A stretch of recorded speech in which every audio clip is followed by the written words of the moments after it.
Entonces tenemos, entonces pasémosla. Entonces hay varios pasémosla.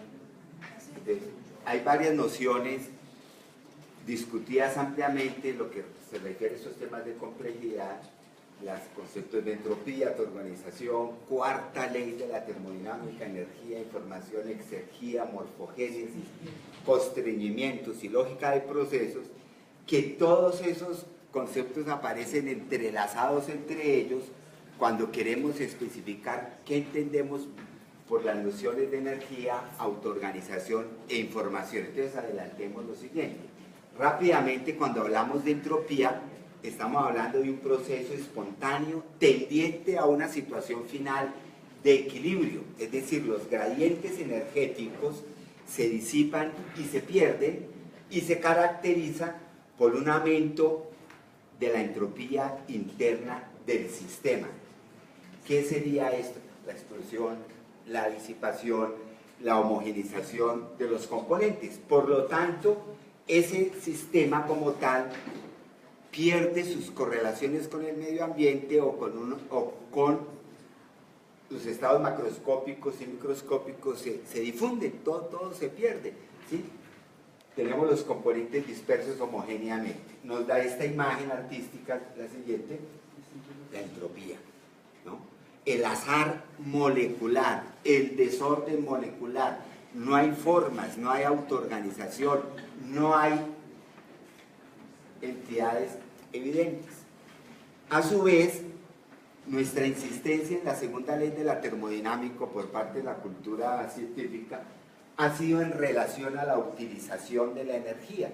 Y entonces el énfasis ha sido ver los procesos espontáneos de la naturaleza hacia el aumento de entropía, porque escasea el recurso fósil que mueve la sociedad tecnológica industrial. Por lo tanto, entonces, el énfasis es en la energía que escasea, porque nosotros no tenemos manera de almacenar ni de hacer más combustibles fósiles. Sin embargo, aquí se está dejando de lado todo el proceso biológico y geoquímico que ha habido detrás del manejo de nuestros combustibles, es decir, el almacenamiento de energía que alguna vez hizo parte del cuerpo de los grandes dinosaurios, procesos geoquímicos, y también se deja de lado el otro proceso biológico que está detrás de esto, que es los constructores de las máquinas y nosotros, la sociedad humana, los que las utilizamos. Cuando hablamos de la autoorganización, entonces ya no tenemos esa disipación homogénea macroscópica, sino tenemos ya elementos de estructuras que van apareciendo y la vemos como una propiedad entonces fundamental de la materia, según varios autores, así como se decía que la entropía era la que marcaba el camino de todos los procesos naturales, y ahora se dice no, de todas maneras hay generación de patrones y eso también es una propiedad fundamental de la materia. La autoorganización entonces aparece permanentemente cuando se habla de los sistemas biológicos, y se habla fundamentalmente para explicar en ellos la aparición de unos patrones morfológicos con cierto tipo de regularidad, y por lo tanto entonces el concepto de autoorganización ya va a ir asociado también, y eso es muy común en la biología, con el concepto de morfogénesis. No solamente patrones, sino la misma forma biológica como tal. Entonces la autoorganización entonces se ve también como un proceso espontáneo, es decir, lo espontáneo no era únicamente que la materia se desintegrara, se homogenizara, se igualaran, se perdieran las formas, sino que cuando hablamos de química y de moléculas que tienen cierto tipo de atracción entre ellas, por ejemplo en un ambiente acuoso, las moléculas hidrofílicas se asocian entre ellas, las moléculas hidrofóbicas rechazan el agua y terminan asociándose entre ellas. Entonces vemos que la química de la interacción molécula a molécula es un proceso espontáneo de la naturaleza que tiende a generar agregados macromoleculares que son grados de organización entonces de la materia. La autoorganización estudiada por muchísimas fuentes de autores como una reacción química que genera patrones. Aquí tenemos simplemente un fenómeno de reacción química en que los resultados de la reacción generan sustancias que pasan por estados alternantes de oxidación, reducción, entonces se ven estos patrones muy hermosos, pero sin embargo, si se deja la reacción indefinidamente, pues eso tiende a agotarse y termina entonces ganando la entropía, es decir, la homogeneización completa del sistema.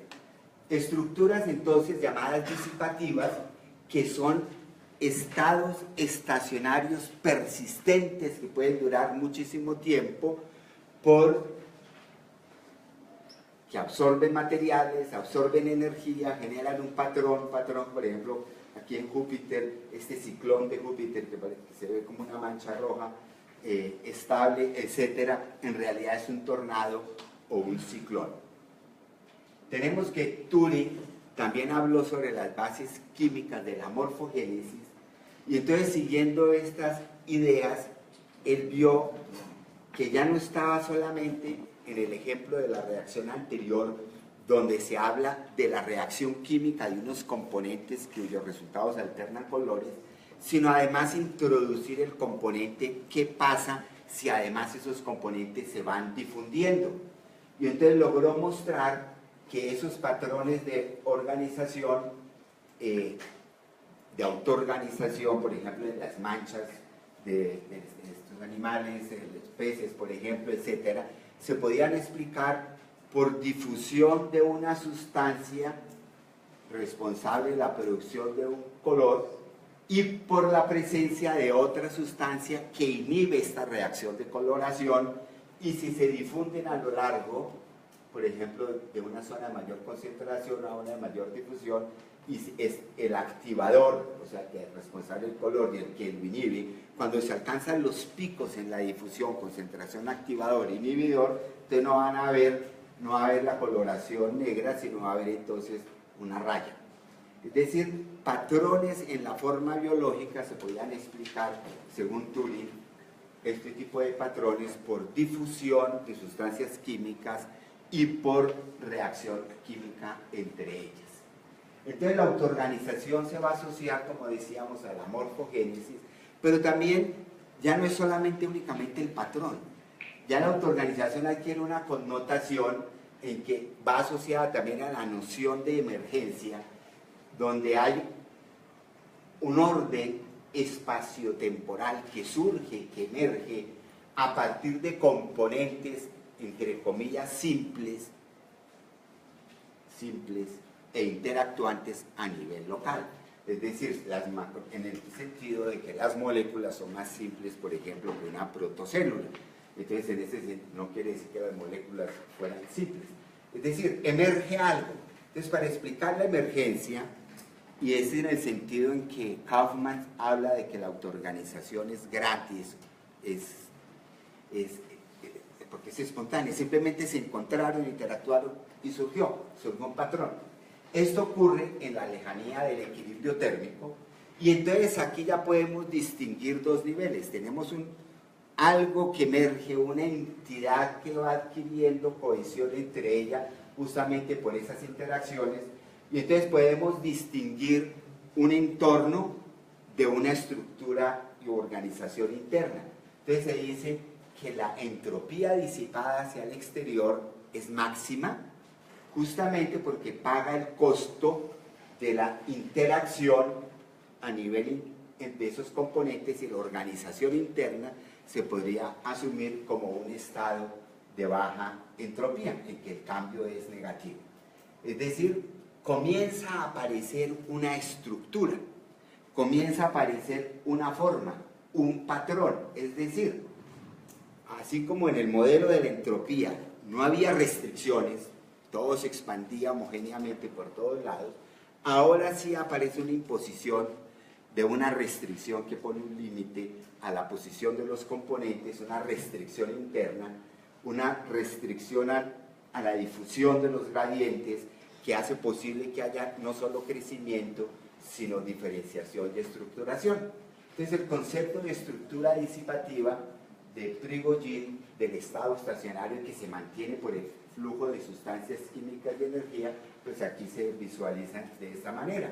Aparecen patrones organizados, lejos del equilibrio térmico, y no es un modelo determinista, vamos a la siguiente, en el sentido de que lo que muestra Prigogine, justamente cuando habla de la autoorganización, es que en los sistemas químicos que él estudia, como la reacción de Belousov-Zhabotinsky, es que cuando estamos alejados, lejos del equilibrio, hay un punto crítico en el cual variar un parámetro nos puede llevar a varios resultados posibles, pero no a cualquiera.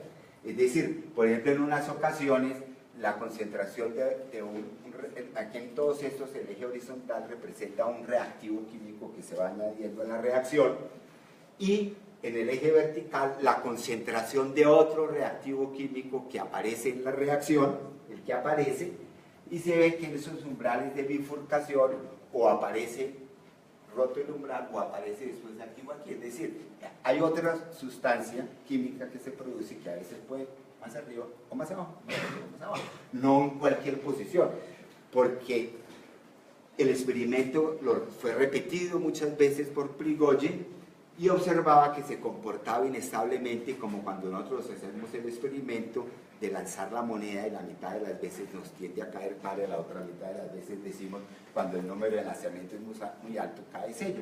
Aquí para un cierto componente o sube su concentración o baja.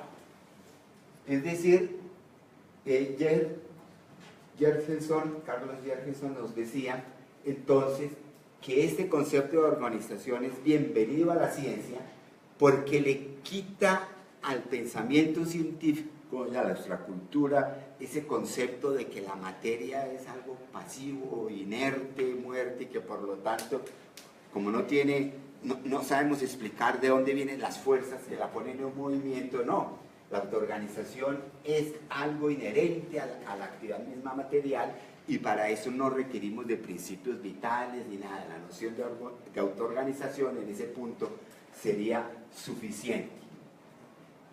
Igualmente, por ejemplo, diversos autores nos hablan que los procesos de desarrollo, diferenciación celular, la formación de las grástulas en los embriones, etcétera, a pesar de todos los determinantes genéticos que tienen, la dependencia de secuencias específicas del ADN, etcétera, muestran unos mecanismos que son no lineales y plásticos, que reflejan propiedades de sistemas que se autoorganizan, y que en ese sentido la generación de las formas y demás, un patrón saltacional, abrupto fenotípicamente, o sea, como la bifurcación que mostraba Prigogine, ¿sí? Y que en ciertos puntos críticos está influenciada directamente por el medio ambiente al modo lamarckiano.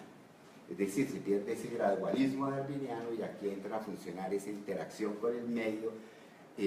Lamarck fue uno de los precursores de la idea de autoorganización a finales del siglo XVIII, digamos. Entonces, otros autores, por ejemplo, Brian Goodwin, Mae-Wan Ho, Peter Saunders, Eva Jablonka, Mario Lam, hay una gran cantidad de autores que nos hablan hoy en día de la embriogénesis como un proceso de autoorganización. ¿Qué quiere decir eso? Si estando el proceso espontáneo de la materia, las restricciones comienzan a aparecer a lo largo de ese proceso, y entonces comienza a generarse o a verse la forma. Y para ilustrar esa idea, en el punto crítico de la bifurcación, fue cuando Conrad Waddington entonces propone esta imagen para mostrarlo que en todo proceso de autoorganización hay un punto de bifurcación, es decir, hay un punto de indecisión. Todavía no sabemos la monedita si cae cara o sello, es decir, aquí la célula en desarrollo todavía no sabemos si va a formar cresta neuronal, una de los dos, pero ya en el experimento particular, igual él lo repite varias veces marcando las células, observa que hay un punto inestable, es decir, una característica de los procesos de autoorganización. Sin embargo, la autoorganización también tiene su paradoja, y eso es algo que yo quisiera enfatizar hoy, justamente para poner de relevancia la importancia del concepto de información para poder entender la dinámica de estos procesos. Tenemos que, había mencionado que el experimento de Lussot-Jabotinsky, cuando se agotan los reactivos químicos, pues se pierden los patrones bonitos de alternancia de colores, rojo y azul, y se vuelve homogéneo. Si en un huracán, en un tornado, que nos parece, como en el caso de Júpiter, que lleva más de 400 años identificado, que en algún momento esos vórtices, etcétera, las fuerzas, etcétera, la materia se disipe, pues se perderá ese ciclón de Júpiter. Lo mismo aquí en la Tierra, los tornados tienen su periodo de vida, son una estructura que se autoorganiza, se expande, se propaga y después se van perdiendo. Es decir, se requiere un concepto adicional al de autoorganización para poder entender qué es lo que hace que el proceso autoorganizativo se pueda mantener, porque espontáneamente tiende a agotar los mismos gradientes energéticos que lo hicieron posible. La vida no debe generar algo más si queremos entonces ver la propagación de la vida. Entonces, una de las ideas es que cuando tenemos dos procesos espontáneos, dos procesos que entran en contacto como autocatálisis y constricción recíproca, podemos generar límites al proceso de difusión espontáneo, de aumento de entropía, y podemos generar una concentración de moléculas a nivel local que nos dé como una idea de la posibilidad de perpetuar esos procesos. Es decir, digamos la siguiente. Entonces, por ejemplo, Manfred Eigen, él propuso en los años 70 que para explicar la génesis del origen de la vida por una idea de autoorganización en el sentido, en este caso, de reacción química catalítica que se refuerza entre ellas, es decir, cada uno de estos componentes I1, I2, I2, ¿sí?, se refuerzan catalíticamente entre sí, y él observaba que entre más componentes haya en el refuerzo catalítico, más estable es la estructura que genera. Es decir, aquí es una autoorganización porque uno refuerza al otro, y se genera esa cadena y se cierra el círculo. Eso se llama el hipercírculo de Eigen. Posteriormente, Stuart Kauffman señala de que no es necesario pintarlo tan bonito como un círculo. Basta con que tengamos una suficiente heterogeneidad de macromoléculas con posibilidades de interacción y de reconocimiento de las unas por las otras, para que entre ellas, por los reconocimientos entre ellas, se genere una malla de interacciones en que las unas catalizan la formación de otras y otras de otras, y entonces se generaría.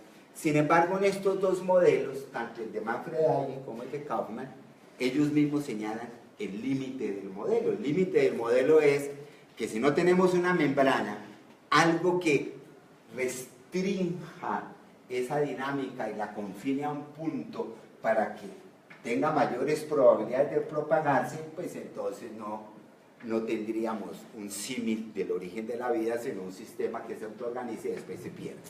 Ahí es cuando entra en importancia el modelo de las microesferas de Sidney Fox de la Universidad de Miami de los años 60 y 70, donde él muestra que moléculas proteínicas sintetizadas físicamente a partir de aminoácidos conforman esferitas y ellas mismas también generan catalizadores que pueden interactuar entre ellos. Por lo menos entonces aquí era la idea de buscar algo que le ponga un límite a eso. Entonces la información tiene que ver entonces con la catálisis recíproca, es decir, cómo lo que yo hago beneficia al otro y eso al otro y eso al otro y termina también beneficiándome a mí.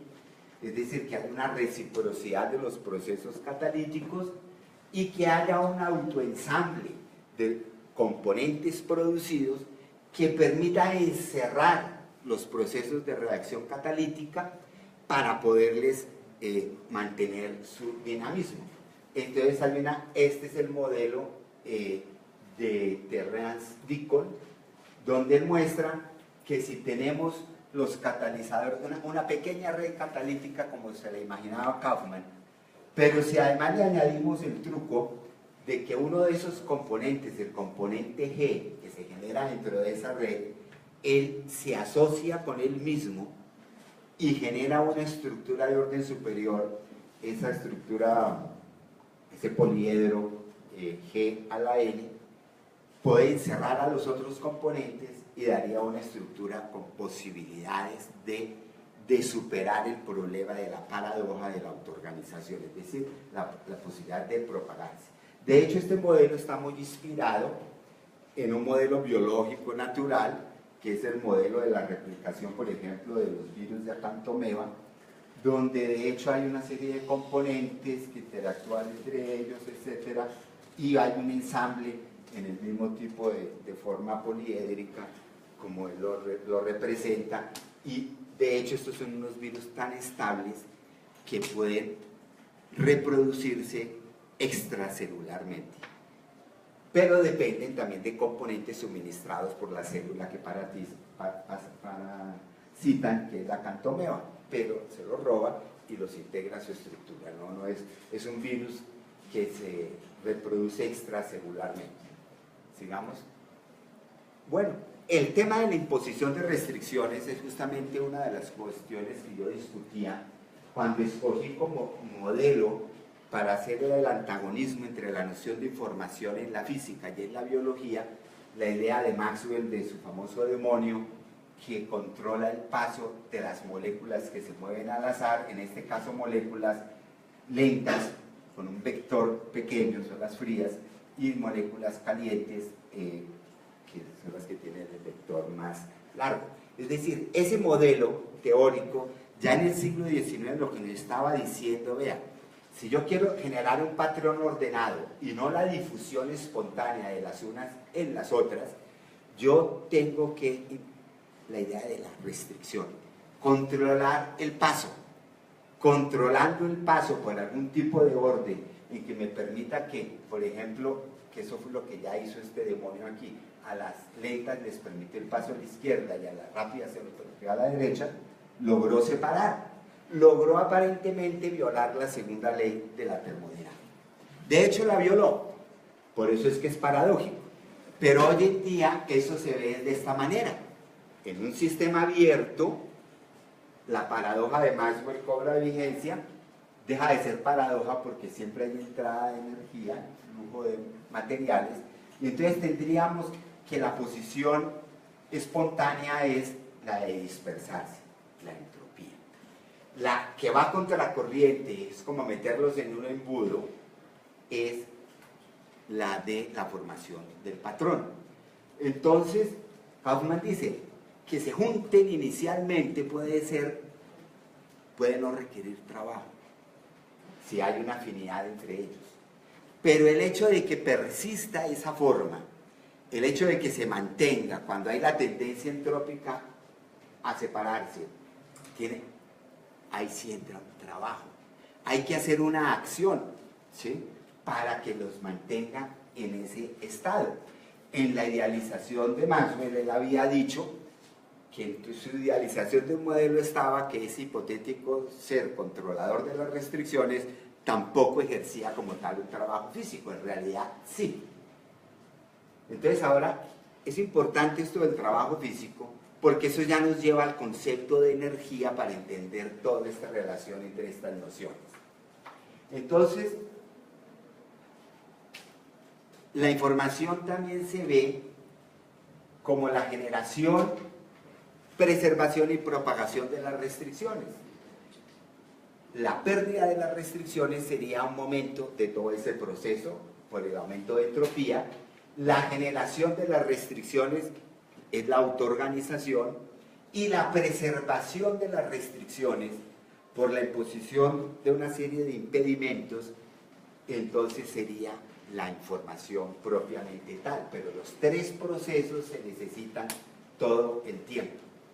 La palabra restricción, y aquí viene lo complicado de la conferencia, nos invita a pensar no solamente en lo que hay, sino en lo que no hay. La palabra restricción es un límite. A mí me imponen un límite. A algo que yo hubiera podido haber hecho, ya no. Hay una restricción, hay un impedimento.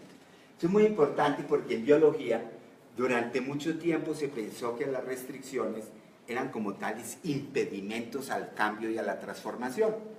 Hasta que Stephen Jay Gould tuvo que aclarar, y es parte de su contribución en su magnífica obra sobre la estructura de la teoría evolutiva, y es que las restricciones estructurales no son impedimentos, sino que también son posibilidades. Entonces, cuando se habla de restricción, esa fue la palabra que se adoptó, se están pensando en dos cosas al mismo tiempo, porque estamos pensando en procesos de cambio. No estamos hablando de estructuras acabadas y definitivamente terminadas. En su sentido negativo, la palabra restricción se refiere a un impedimento, a algo que falta, a un estado inacabado, de esa forma, lo que no está ahí en la estructura en un momento determinado, pero que pudo haber estado, o sea, como que la cosa abortó en un punto y hasta ahí llegó. Pero también la palabra restricción se toma en sentido positivo y así también se utiliza muchas veces en biología como casi sinónima de orden, de hábito, de organización, porque si yo me confino o confinamos unas partículas a cierta área, pues ya comenzamos a divisar un patrón ahí, es decir, lo que realmente está ahí. Entonces aquí viene algo muy interesante, y es que el proceso morfogenético, guiado por esa tendencia espontánea a acumular materiales, a generar patrones, a agotar el gradiente energético, en algún momento termina por abortar el mismo proceso morfogenético en caso de que destruya los gradientes de energía de los cuales depende. Entonces aquí lo que se requiere es que no crezca tanto, que no se desarrolle tanto, que en algún momento se le ponga un impedimento y establezca otro tipo de relaciones con entidades semejantes para que entre todos cooperativamente no agoten el recurso. Entonces, por ejemplo, Dan Brooks en el año 80 ya veía cómo la noción de información y la noción de entropía y la noción de complejidad no tienen por qué ser antagónicas. En el dibujo que él ponía, que es sacado que después fue desarrollado por Eric Chaisson y que ambos lo tomaron originalmente de David Leiser, un cosmólogo, propone que hay un momento en la creación, en el inicio del mundo, digamos, en que se genera la materia, se generaron las partículas y se generó una diferencia entre la entropía del sistema y la entropía máxima que el sistema podía alcanzar en caso que no hubiera restricciones, es decir, en caso de que todo estuviera homogéneamente disperso. Es decir, ese máximo era el estado de mayor aleatoriedad de los componentes y ese su estado de organización. Nosotros lo podemos visualizar en cualquier ejemplo de una estructura simple que tengamos. Por ejemplo, tengo una bacteria, digo, estas son sus proteínas, este es su ADN. La tengo la bacteria organizada, bueno, ese es un estado. Y cojo todos los componentes, los desorganizo y se los muestro a usted en estos tubos, y aquí están esta proteína. Y que no falte ninguno. No. Pues esa diferencia entre los componentes completamente aleatorizados, que sería la entropía máxima, y el orden que hay ahí, es la diferencia que da la estructura, que da la información.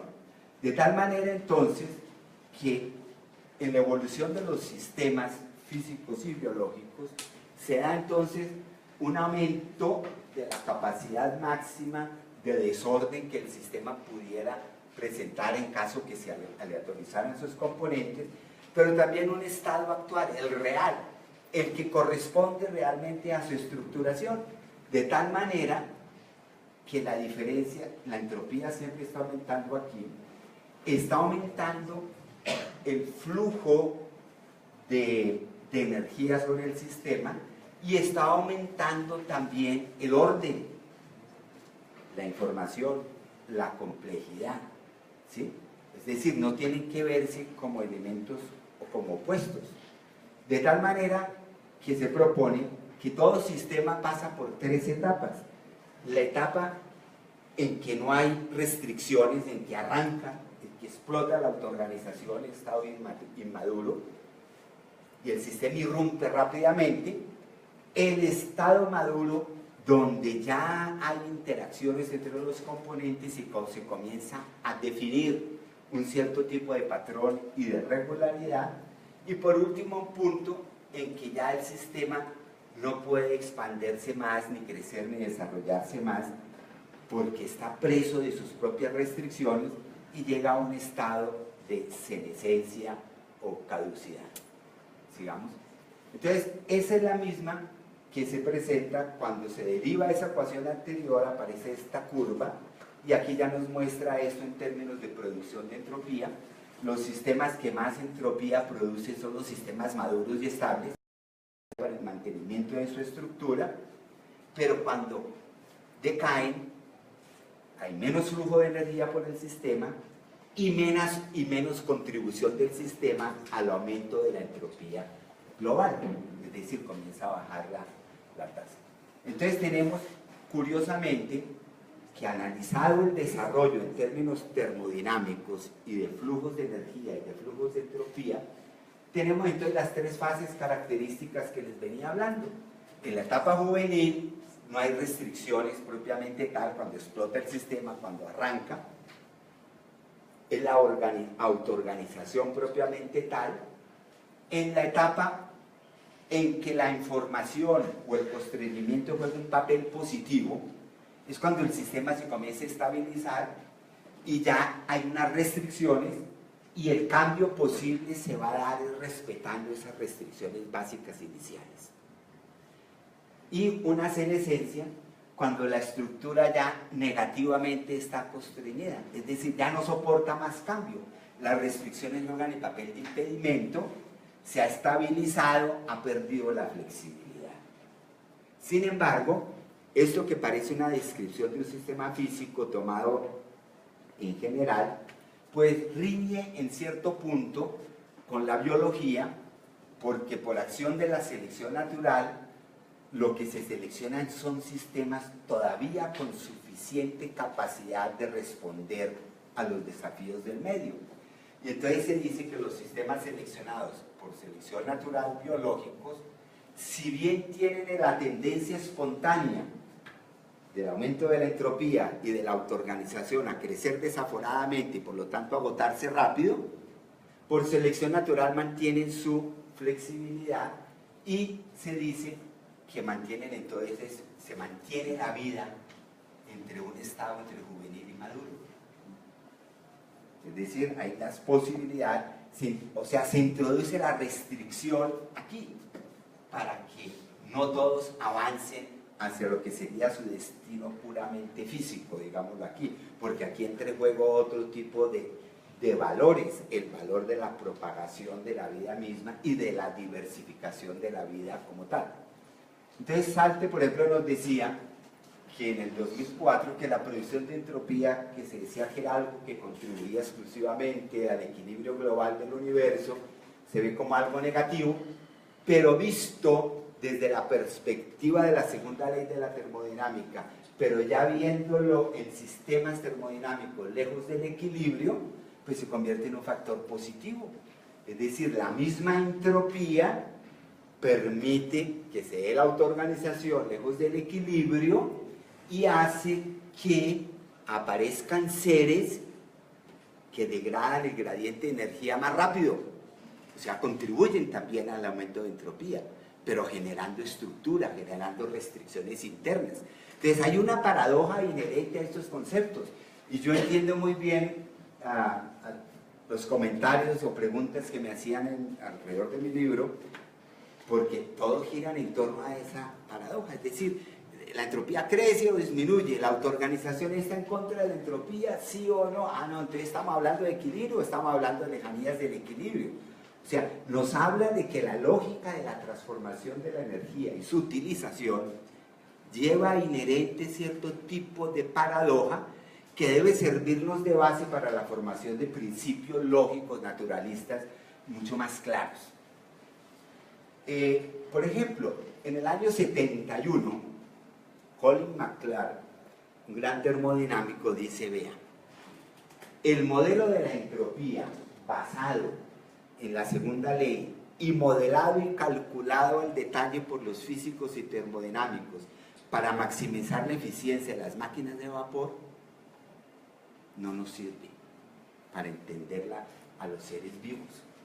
Los seres vivos no somos máquinas de vapor, no estamos con pistones expandiendo y contrayendo gases y quemando combustible a una velocidad terrible para hacerlas. No, son sistemas isotérmicos. Son sistemas que su energía no depende de la expansión y contracción de gases, sino de reacciones químicas. Entonces él propone, y aquí es algo supremamente interesante, y es que tenemos que entonces ir pensando en otro concepto de energía. Es decir, entender que una cosa es la energía que el sistema está utilizando y otra cosa es que si el sistema quiere mantenerse, como en el caso del ser vivo, necesita estar creando un reservorio de energía. Y esa energía almacenada, que en últimas es química, es supremamente importante para entender al ser vivo. Entonces dice que cuando un ser, por ejemplo, definir el concepto de exergía. Si todavía no sabemos bien cómo es lo de la energía, ahora toca, es decir, esa discusión apareció esta mañana cuando se hablaba muy bien sobre los conceptos. Los conceptos permanentemente se están precisando desde distintas disciplinas y los conceptos generalmente no es que sean verdaderos o falsos, ya sean refutados definitivamente, es que su formulación inicial generalmente es vaga y con la contribución de distintos aportes se le van introduciendo precisiones y hay momentos en que una precisión a un concepto como el de energía lleva a que haya que acuñar otro término como exergía. ¿Qué significa eso? Está hablando de las calidades de la energía. Si se dice que la entropía es energía de baja calidad, porque eso ya no se utiliza, entonces se mantiene otro concepto para la energía de buena calidad.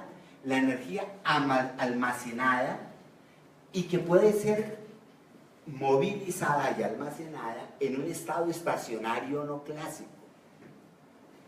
Y la termodinámica se construyó en la modelación de sistemas clásicos, máquinas de vapor. Entonces tenemos que es importante entonces, ya eso sí ya es este autor sigue estrictamente a Schrödinger cuando decía ¿qué es aquello que en el organismo hace, en el ser vivo, que pueda contrarrestar la tendencia al aumento de la segunda ley de la termodinámica? Pues mantenerse lejos del equilibrio, pero para eso, para poder crecer, para poder desarrollarse, para poder propagarse, debe capturar energía y materiales del entorno. Pero no solamente capturar y usar, no, capturar, usar, pero también almacenar y guardar. Entonces ahora tenemos que en este concepto una célula que sería como el símil del ser vivo, de lo más simple, digámoslo así, es una heterogeneidad organizada, distintos compartimentos espaciotemporalmente definidos al interior de la célula, cada uno en un estado estacionario, pero con distintos tiempos de transformación y de cambio para mantener su estado de estructura disipativa y con distintos tamaños en escala. Entonces, por ejemplo, tenemos procesos biológicos que prácticamente van desde las energías de resonancia, los enlaces carbono, el doble enlace que tiene ahí una energía de una resonancia que es de 10 a la menos 14 segundos, a otros procesos pulsos de acetilcolina que abren canales de sodio, flujos de calcio, a escalas de tiempo muy distintas, como la transcripción de un gen que son de la 10 a la 3 segundos, un tiempo muy largo comparado a un pulso de mantenimiento de un doble enlace en un polímero de carbono-carbono. Entonces, son distintos procesos concatenados todos ellos que me hacen ver entonces a la célula como una unidad autoorganizada altamente heterogénea, donde cada compartimento tiene su propia dinámica de estructura disipativa a distintas escalas y tiempos, y donde la energía almacenada en uno se aprovecha inmediatamente en su compartimento y así la del otro, etcétera, de tal manera que no se pierde, sino que se utiliza, y que la disipación externa, la suma total de la energía disipada como calor al exterior, tiende a un mínimo. Entonces, en la organización de los seres vivos, en la interacción compleja a distintas escalas de estructuras disipativas, entonces tendríamos que la liberación de energía como calor no aprovechable tiende al mínimo, porque hay una serie de integración de procesos a distintas escalas, unos que requieren tiempos más largos, otros que son muy cortos, y normalmente entre más cortos sean los procesos, como las de las reacciones químicas al interior de la célula, menos posibilidad tienen de equilibrarse. Por lo tanto, los modelos del equilibrio y de la tendencia entrópica a equilibrarse ya no se cumplen tan claramente porque ellos mismos tienen su reserva energética y la están aumentando y están haciendo transferencias energéticas. Entonces serían máquinas moleculares altamente eficientes las que operan al interior de la célula, donde la disipación externa tiende al mínimo, a distintas escalas, distintos procesos interactuando, de tal manera que las energías que se tienden a equilibrar son las energías térmicas.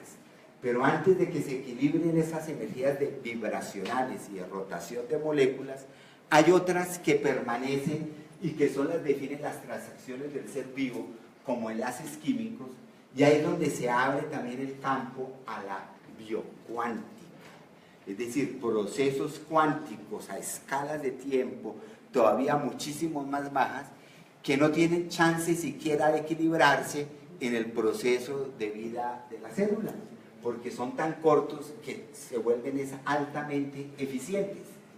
De tal manera que Maclare señala que las moléculas ejecutan trabajo mediante transferencia directa de energía almacenada dentro del sistema.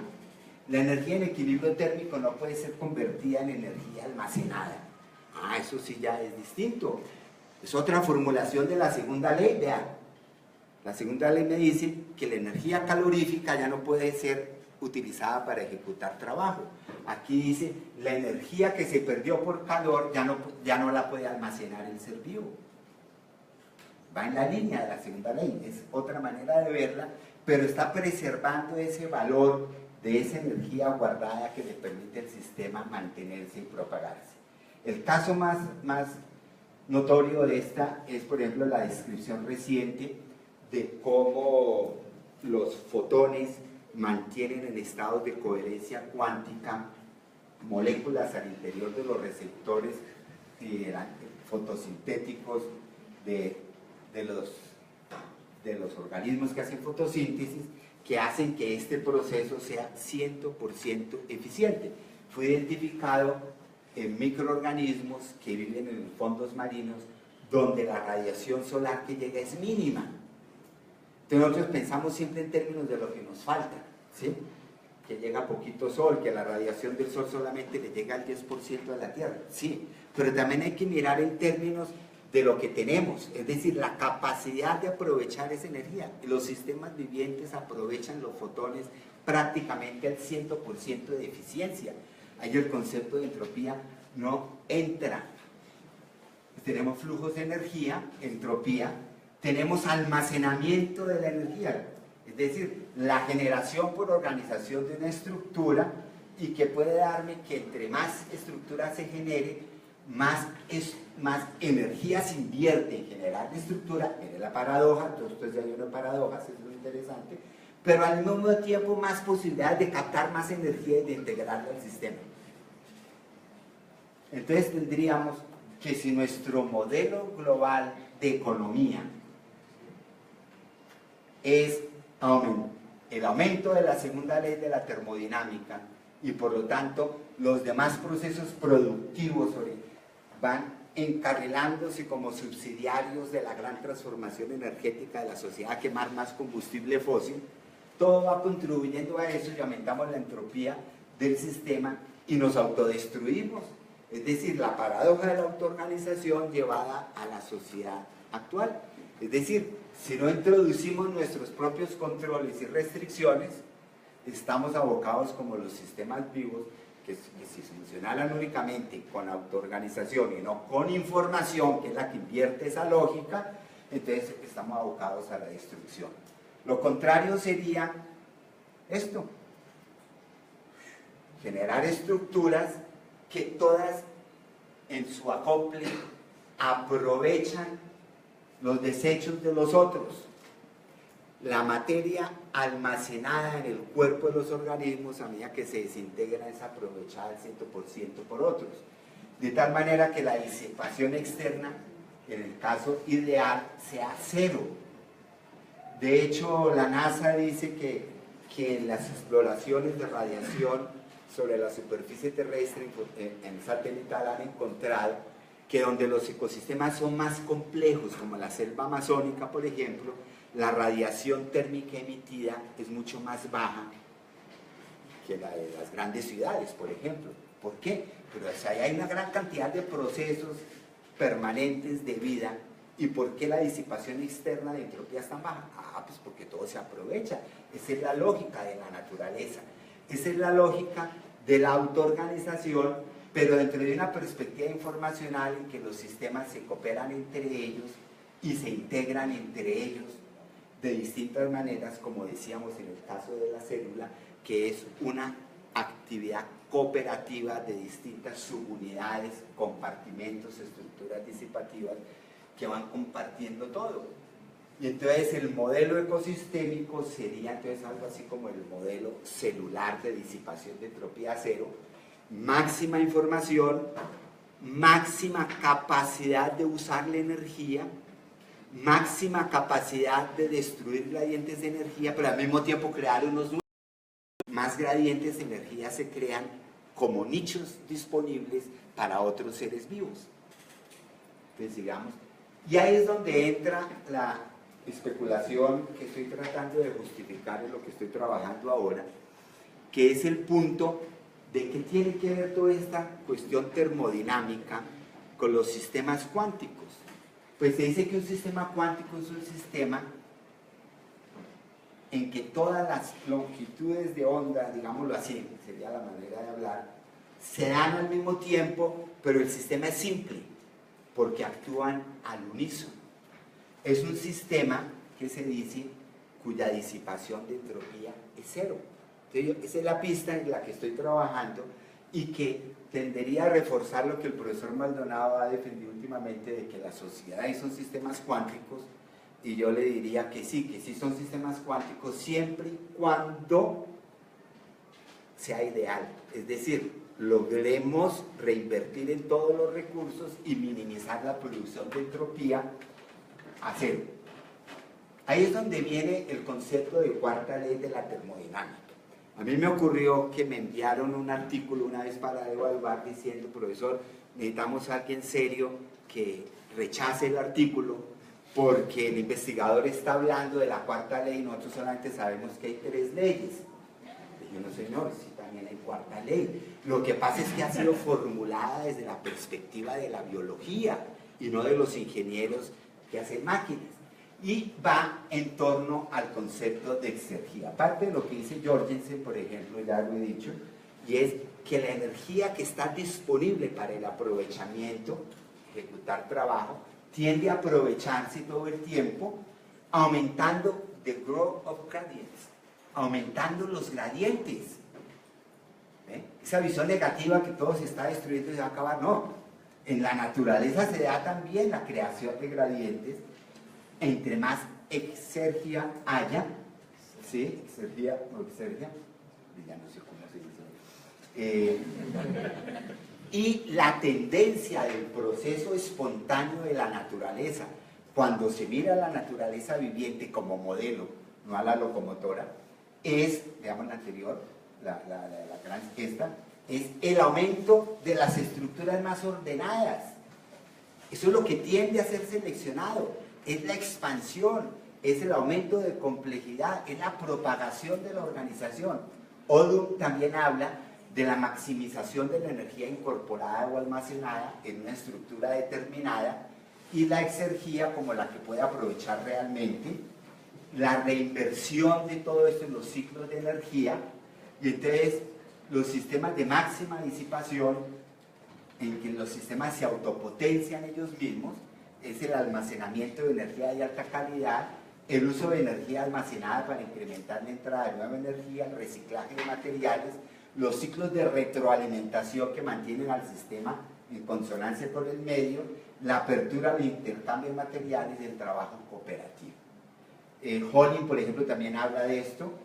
Básicamente el modelo de Holling es una biologización del modelo anterior que les mostraba de expansión, madurez y decaimiento y muerte, en que él aquí le muestra el papel de lo biológico, que tenemos explotación de los recursos, conservación y propagación del sistema 2, pero también una crisis, la decadencia que nos hablaba el autor anterior. Pero aquí viéndolo en los modelos de la sucesión ecosistémica, lo que se observa es que más que decadencia definitiva, lo que hay es una caída, pero una reorganización del sistema que da lugar entonces a que el sistema otra vez vuelva a arrancar.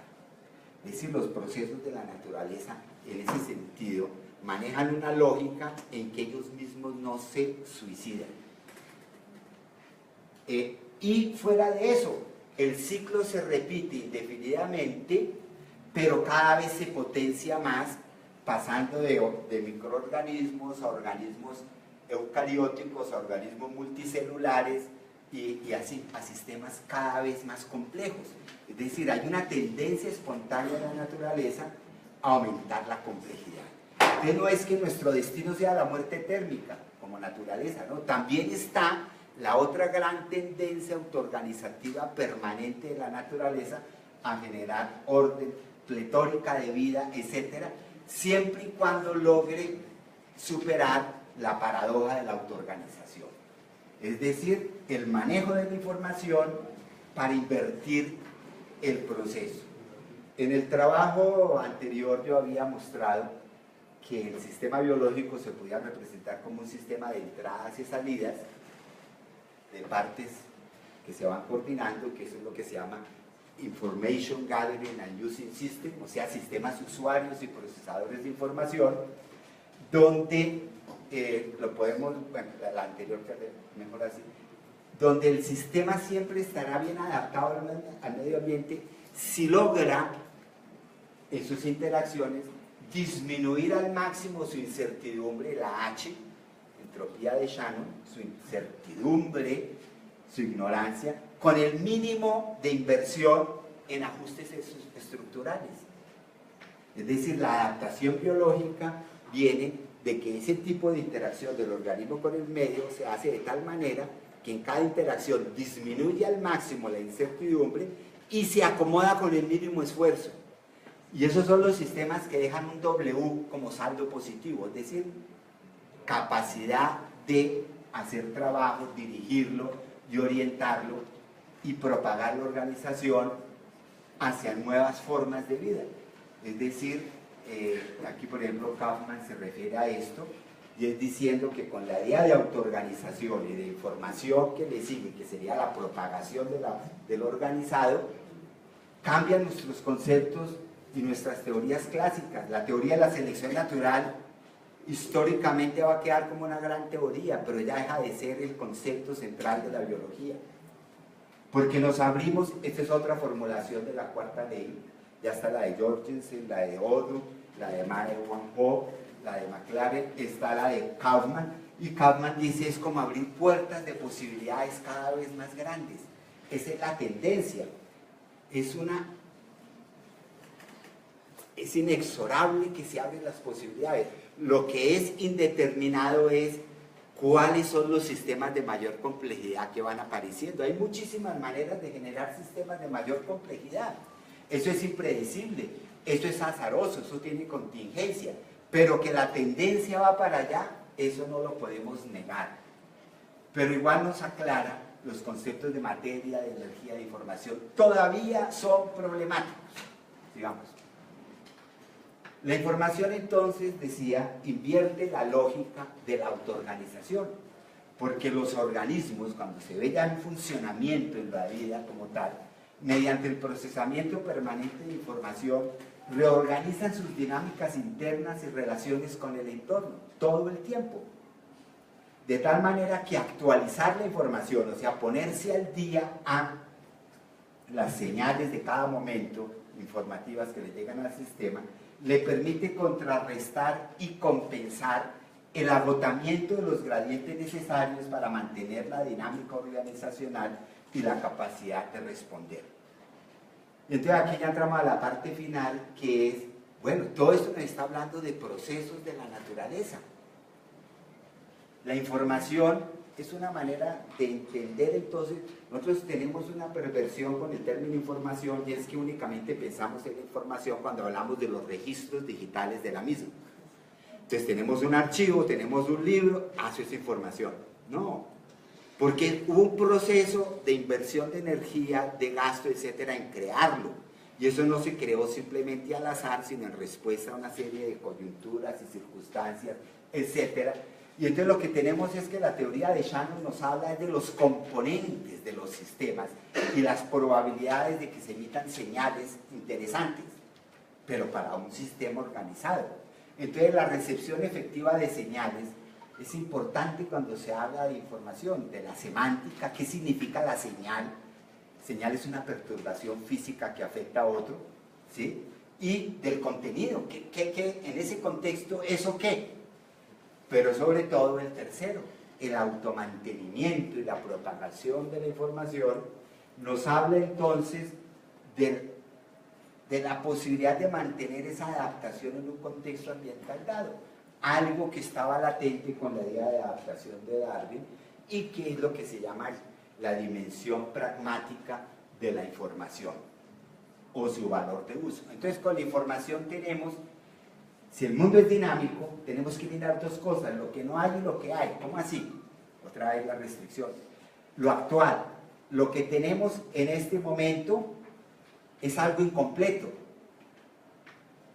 Un organismo es lo que es en ese momento, pero pudo haber sido otra cosa, en otras condiciones, en otras circunstancias eventualmente, o todavía puede madurar más, etcétera. Sí tiene posibilidad, pero es lo que está incompleto. Pero también es lo potencial, lo ausente, lo que todavía podría aspirar a llegar a ser, lo que puede ser en un futuro, la posibilidad que tenemos hacia futuro. Esa no está predefinida, pero lo que sí existe es la posibilidad a futuro, ¿sí? La energía y todo lo que existe muestra la tendencia a generar heterogeneidad, no identidad, diversidad, diversificación, en oposición a la tendencia a homogeneizar que veíamos cuando hablábamos de la segunda ley. Es decir, así como hay esa tendencia que nos dijeron a homogeneizar, entonces ahora se habla de la tendencia a diversificar.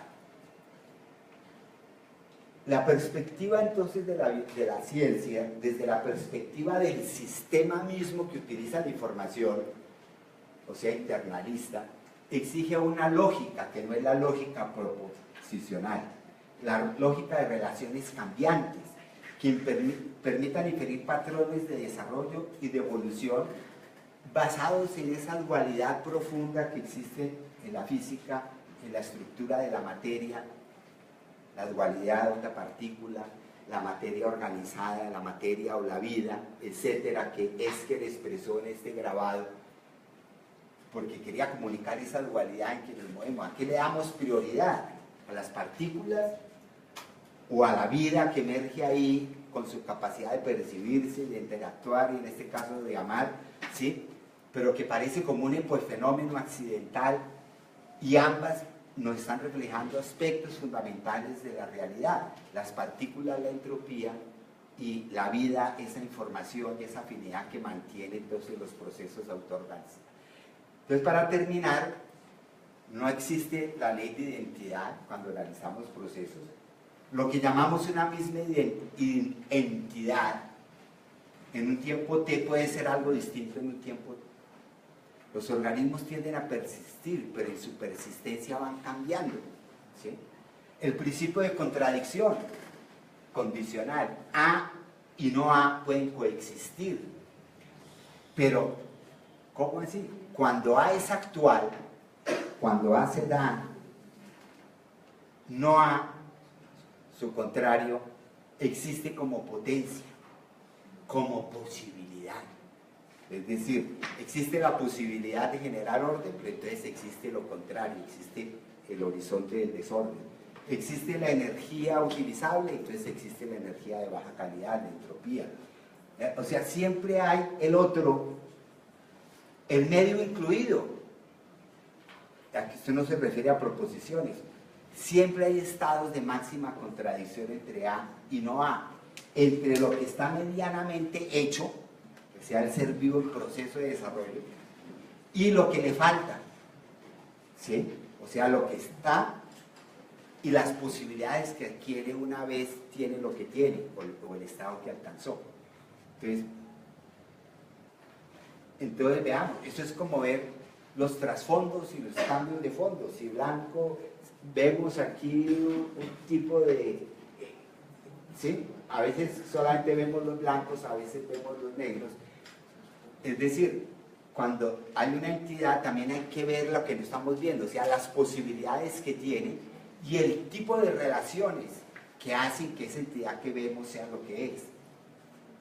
Es decir, si yo potencio, si yo actualizo en mi mente la imagen del árbol y quiero ver únicamente el árbol, entre más veo el árbol, más posibilito ver lo contrario. Los animales que se ven.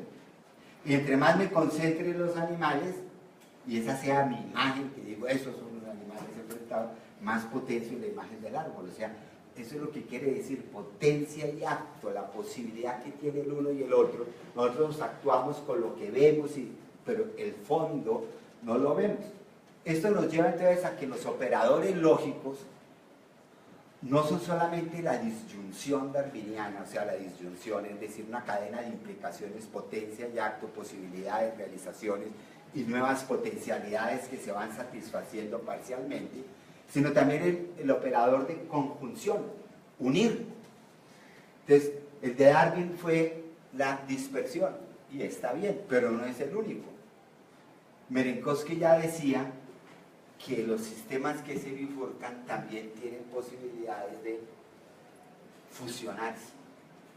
Y los modelos de evolución que él trataba de buscar eran modelos de fusión.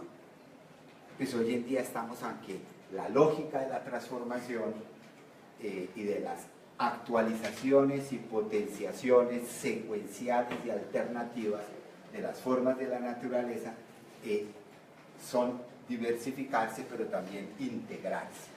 O sea, esa es una lógica en que la parte y el todo están involucradas, es decir, como lo planteaba Escher, ¿sí? El observador es parte del sistema que se estudia. Y para terminar esta figura, en la cual yo presento como un esquema de la idea informacional, un sistema con su componente macroscópico, muchas posibilidades arriba, pero un registro informático pequeño en esos elementos discretos, una interacción de ser positiva se retroalimenta para pasar a sistemas entonces en que las posibilidades del compartimento de derechos se van haciendo más específicas, ya no es cualquier cosa, pero también el registro informativo ya tiene más elementos micro y ya hay una barrera, ya hay una restricción. El sistema se está restringiendo y aquí un sistema muy restringido pero que sin embargo nunca es determinista porque al menos conserva la posibilidad de alguna otra alternativa en las elecciones de sus estados. Es una manera de ver ese concepto de información también en esta perspectiva. Eso lo planteé en este artículo, parte de lo que he dicho está aquí, actualizando y enriqueciendo lo que tengo aquí, en un esfuerzo de integrar las teorías de información termodinámicas, cuánticas, jerárquicas, y en un esquema de la semiosis naturalizada de Peirce, o sea, la lógica informativa de los procesos naturales, no de los humanos que tratan de entender. Muchas gracias.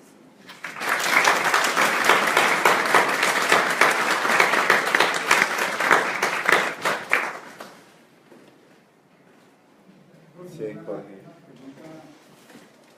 Está hablando al comienzo, dice que la autoorganización es una propiedad de la materia, y luego cuando hablamos de la exergia, el campo de Higgs podría ser parte de ese exergia y parte de esa propiedad de la materia. ¿El qué? El campo de Higgs, la partícula de ¿Que si podría ser parte de qué? de esa exergia y de esa propiedad. Uy, ese era un complicado, porque yo lo he hecho es pensando como en procesos biológicos y en lo físico, pues lo que sería la termodinámica o el estado cuántico como tal, pero en lo cosmológico, a ese nivel yo no me he metido. Pero es muy interesante la sugerencia que usted hace porque los principios generales deberían ser aplicados también a nivel cosmológico, ¿de acuerdo? ¿Sí? Tendría que ser, incluso lo primitivo es la energía. ¿Sí? Acuérdense que hay esa discusión planteada por John Archibald Wheeler, si lo primero fueron los its, las cosas, its, o los bits, la información. Y entonces hemos creído que son las cosas primero, que en su integración va generando bits de información, pero entonces hay otras escuelas que dicen, no, lo primero son bits, porque la naturaleza todo el tiempo ha sido procesual, ¿sí? Entonces es bits, es información. Pero a mí me surge la duda en el sentido de que para que haya esa dinámica tiene que haber energía. Entonces lo primero es la energía, ¿sí? Y es la que nos permite como darle la vuelta a todas estas nociones e integrarlas, ¿no?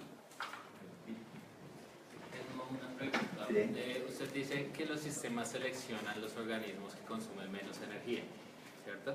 Tienden a seleccionar los organismos que consumen menos energía para garantizar la supervivencia del sistema en general. Sí. Pero entonces, por ejemplo, cuando los sistemas adquieren la posibilidad de almacenar energía, la pregunta es si siempre que se almacena energía, el gasto total de energía es en general menor, porque si no necesariamente lo es, entonces eventualmente un proceso de autoorganización o evolutivo que genere el almacenamiento de energía en última lo que hace es oponerse a los criterios generales de selección del sistema. ¿No? En algún momento creía que sí, pero ahora veo que no, ahí falta algo en lo que estás preguntando. Es decir, porque es que, a ver, cuando hablamos en el corto plazo, ¿sí? La selección natural aparentemente premia esa más fuerte y al que más destruye el gradiente de energía, porque eso le sirve para su beneficio, ¿sí? Pero esa visión de la selección natural ha sido muy cuestionada, porque entonces triunfan los destructores, pero no solo de él, sino de todos, ¿sí?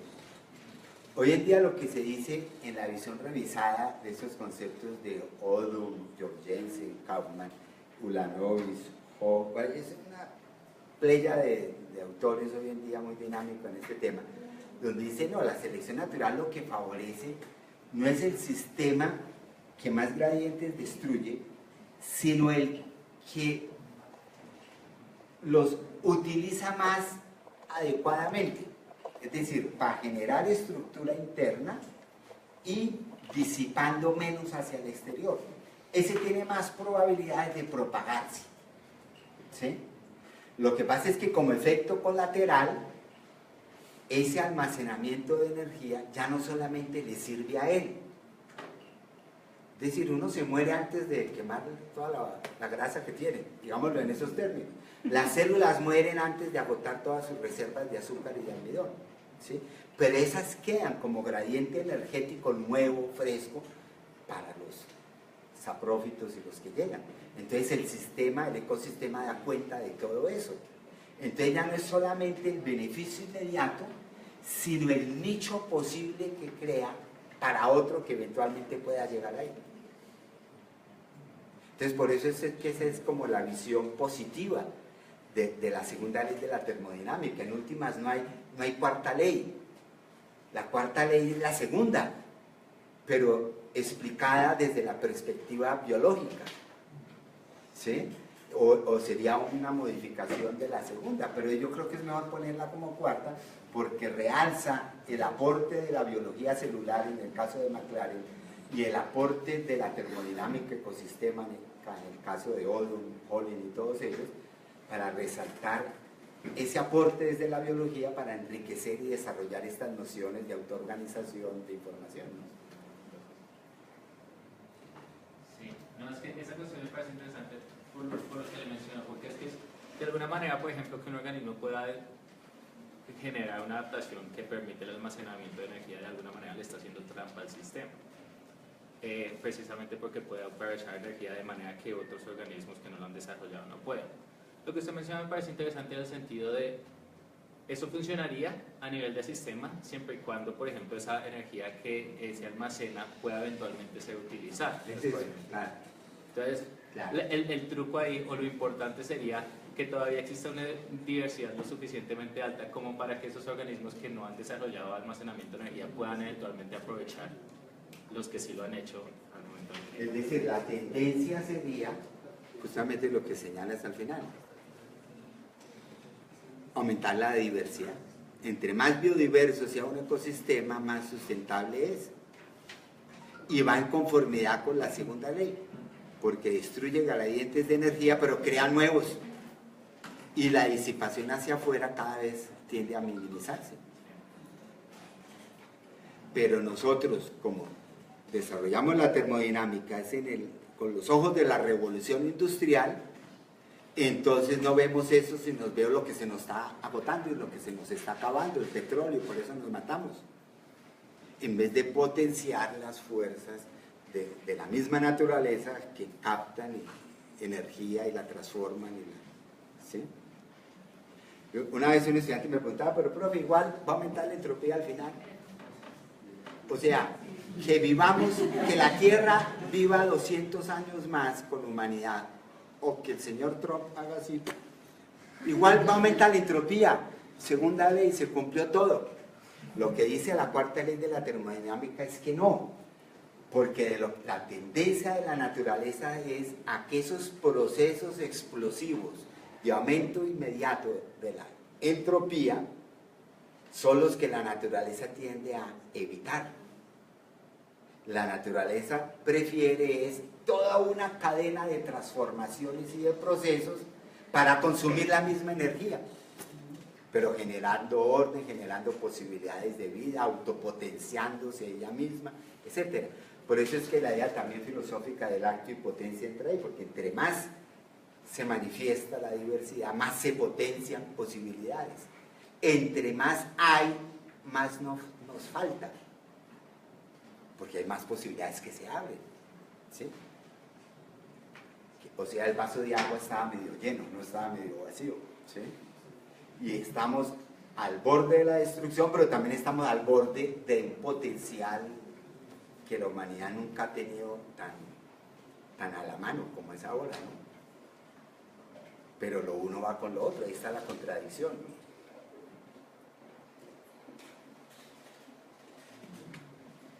Profe, una práctica, digamos, a partir de pues, la autoorganización, viéndola desde el punto de vista dinámico, es decir, una autoorganización disipativa, de no equilibrio, que vemos pues, en sus partes más esenciales, hacia los componentes estructurales que vemos desde las macromoléculas, escalando a lo biológico y cosmológico, la autoorganización como motor de la vida ¿será que le puede quitar un poco esa propiedad inerte a la materia? Sí, claro. Eso es lo que decía la cita de Kaufman, justamente. Sí, claro, la materia no es inerte. Ese concepto, lo inerte y lo vivo, también, en última hay que redefinirlo, ¿sí?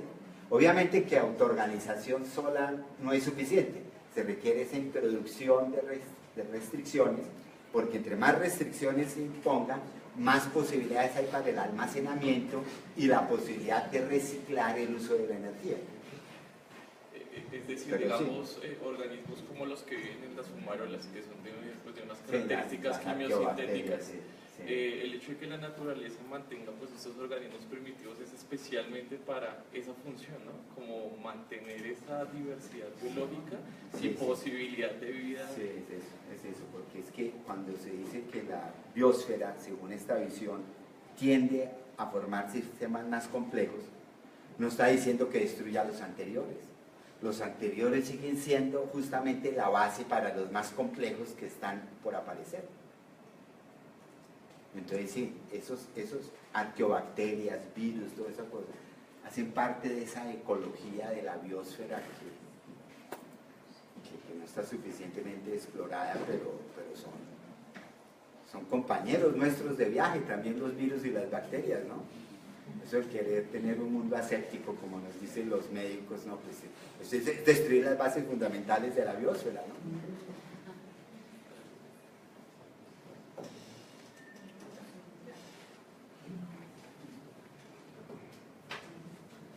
Sí.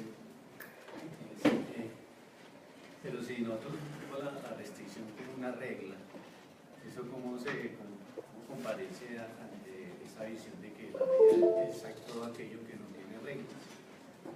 Sí. Ojo que